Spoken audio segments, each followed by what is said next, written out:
usually bring this topic up, and that's, I think we should try to do some things to attract young people and maybe have free memberships for people in technical colleges and places like RIT.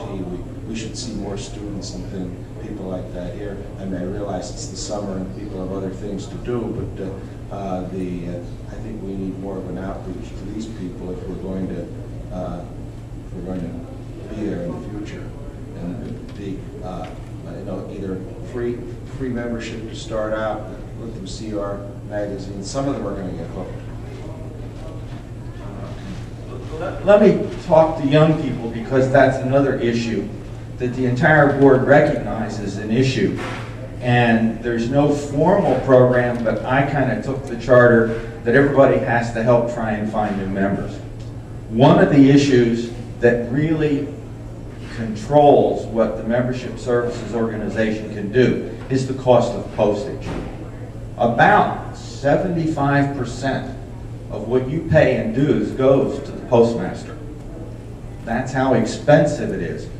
Mark can come up with a number, but I would bet 2/3 to 3/4 of the journal every month, every time you get a copy, is postage. So we're looking at a couple of possible options. One is email.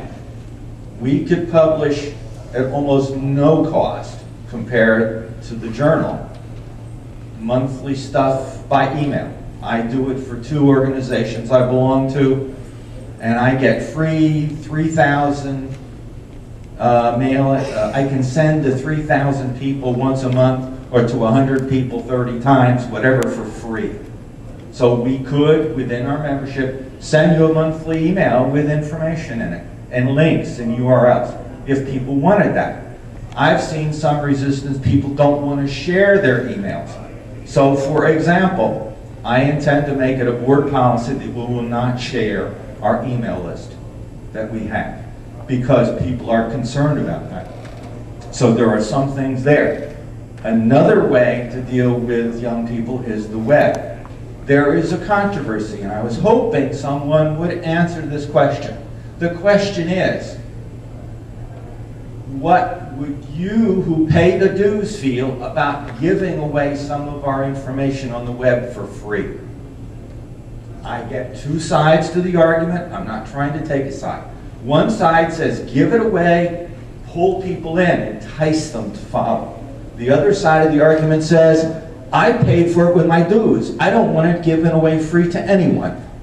I need to hear from the members on what we should be doing in the way of outreach with your dollars that you pay in dues. If you're not here, please go on the website. The contact information for any of us in the board is there. Please let us hear what you think should be done with your dues. That's all I have. Great. All right. Any other questions, comments, whatever? I'll make another comment, Bob. We're talking about educational outreach, and we do have a pretty good connection with a professor out at RIT. And in January, which is not prime time in the museum, by the way, you are aware the museum has no furnace. Okay.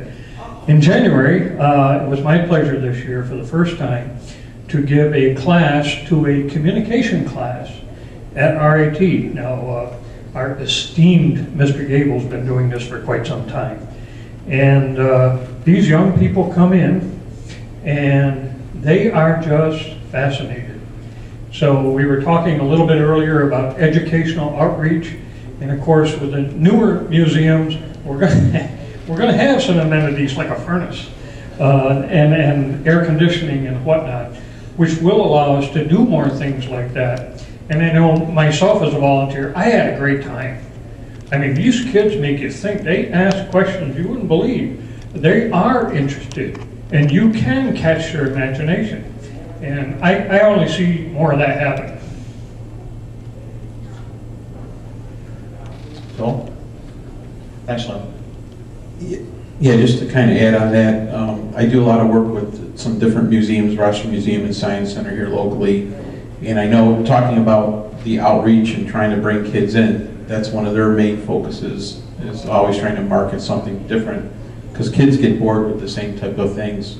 I know Saturdays they're always looking for groups to come in there with something that has to do with science and technology and give a demonstration. I'm in the printing business.